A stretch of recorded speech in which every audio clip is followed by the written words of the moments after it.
Ash fell from the sky like gray snow. In the year 3000, long after the Great War between humanity and the machines, the Earth was as silent and lifeless as a dead star. Deep within a cramped subterranean bunker beneath the ruins of Neo-Denver, John woke up alone. His existence was a solitary routine of scavenging for survival in a decaying metropolis.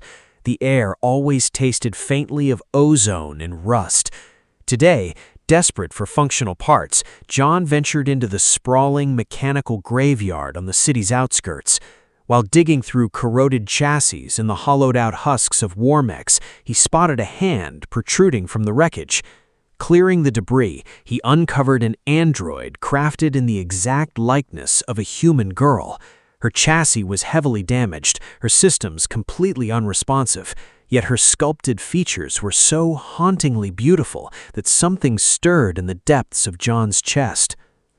"I can't just leave you here," John muttered, lifting her fragile frame and carrying her back to his underground haven. That night, under the flickering halogen lights of his workshop, John didn't sleep. He worked tirelessly on the surgical table, splicing severed wires and replacing shattered servos. More importantly, he installed an advanced emotion core program, ensuring she wouldn't just function like a standard machine, she would feel.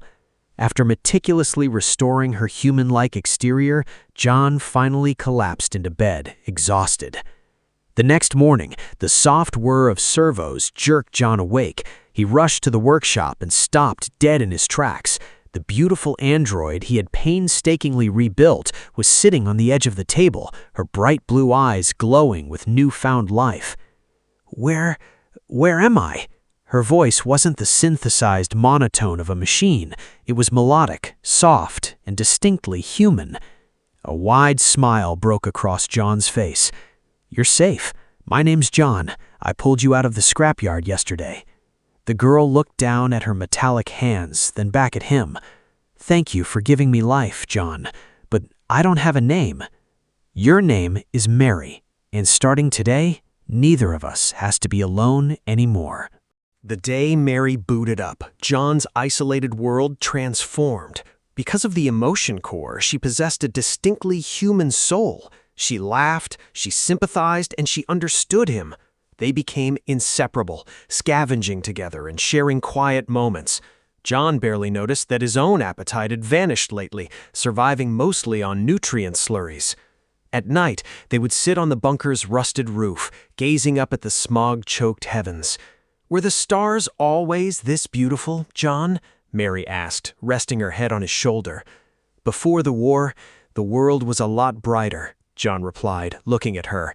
"But right now, this spot, with you, is the most beautiful place left." Mary looked up, her synthetic eyes wide and searching. "I am just a machine, John, but whenever I'm beside you, the mechanics in my chest feel warm. Is this what humans call love?" "Yes, Mary," John whispered, pressing a gentle kiss to her forehead. "It is, and I love you too." But their fragile paradise was shattered a week later. While hunting for scrap, they were ambushed by 3 rogue scrappers, hulking, jagged war machines programmed only for extermination. "Mary, get back!" John roared, drawing his plasma rifle. The firefight was deafening, a storm of searing lasers and grinding metal. One of the scrappers lunged, its bladed arm slicing deep into John's shoulder and sending him crashing to the dirt.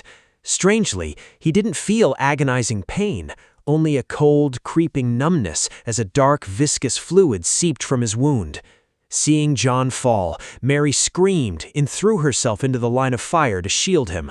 The scrappers relentlessly battered her, a concentrated laser blast piercing straight through her chest chassis. With a desperate cry, John unloaded his rifle, obliterating the 3 hostile machines. But it was too late. Mary lay motionless on the ash-covered ground. "Mary, stay with me! I can fix you!" John begged, pulling her broken body into his arms. Suddenly, the roar of thrusters shook the ruins. A sleek black dropship descended, and heavily armed soldiers in sterile white uniforms swarmed out, led by a ruthless-looking scientist. "We've located the Omega prototype, chassis critically compromised. Secure her for immediate extraction," the commander barked. John tried to fight them off, but a soldier struck him in the head with the butt of a rifle. "Leave him," the soldier sneered, looking down at John's bleeding shoulder. "That JOHN Guardian unit has fulfilled its protocol. Its memory banks will degrade on their own soon enough." John heard the words, but through the haze of his damage, they didn't compute. As they dragged Mary toward the ship, her eyes flickered one last time. "Wait for me, John," she forced the words through her failing vocal processor. "I promise, I'll come back." The dropship blasted into the sky, leaving John completely, utterly alone in the dark. Time lost all meaning. 2 years crawled by in absolute silence. John survived solely on the echo of Mary's promise. His bunker grew dustier, and his own body felt increasingly alien to him. His joints grew stiff, his reflexes sluggish, and he realized with passing indifference that he no longer needed to eat or sleep. Still, he waited. Then, on a desolate evening while an ash storm raged outside, a faint knock echoed through the bunker. John froze. He practically tore the heavy iron door open. Standing in the swirling gray wind wasn't a stranger, it was Mary. But she wasn't the scarred metallic android he had pieced together. Her skin was flushed and breathing. Her eyes held the vibrant, wet spark of a living, breathing human being. "John." "Mary? Is it really you?" "I kept my promise." They crashed into each other. John held her fiercely, overwhelmed by the radiant, pulsing warmth of her human heartbeat against his chest. But as she held him, Mary reached up, her soft fingers trailing to the nape of John's neck. With a tender, deliberate press, she clicked a hidden, recessed switch beneath his skin. Instantly, a wall of blue diagnostic text flared across John's field of vision. "System override. Delusion protocol deactivated. Diagnostic mode. Synthetic android JOHN active." John's entire body shuddered as the artificial block on his memory banks shattered. The truth flooded in. He wasn't a human survivor. He had never been human. He was a JOHN model guardian android, specifically built and programmed to protect the uploaded consciousness of a brilliant human scientist, Mary, while her real body was kept in cryostasis away from the war. To ensure he would defend her with his life, his creators had programmed him to implicitly believe he was a human man in love. John looked down at his own hands. Where the skin had peeled away during the fight 2 years ago, there were no veins or bone, only the dull gleam of titanium actuators and dark synthetic oil. Synthetic tears, indistinguishable from the real thing, spilled down John's face. I'm just a machine, Mary. I was never human." Mary cupped his face in her warm, human hands, her own genuine tears mixing with his.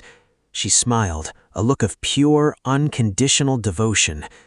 "You were built as a machine, but when I was trapped in that metal shell, you gave me a human's love, John. I have my real body back now, and I came back for the one who gave him his soul." He may have discovered he was a machine, but in that moment, the love pulsing in his synthetic heart was undeniably human. Amidst the ashes of a broken world, the human girl and the robot who learned to love held each other, finally whole.